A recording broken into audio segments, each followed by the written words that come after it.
দেখুন friends 3.3 volt generate হচ্ছে, আর যেটা পুড়ে গেছে সেটা হচ্ছে 5 ভোল্ট জেনারেট হওয়ার কথা, কিন্তু একটাও হচ্ছে না, পাশেরটাতে হচ্ছে না।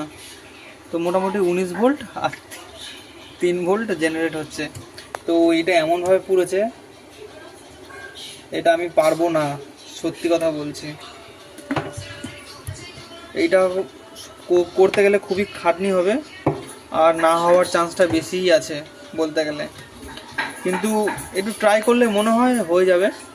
আমি চেষ্টা করব এই ভিডিওটা আপলোড করার, রিপেয়ার করে, ঠিক আছে, রিপেয়ার করে আমি আপলোড করার চেষ্টা করব।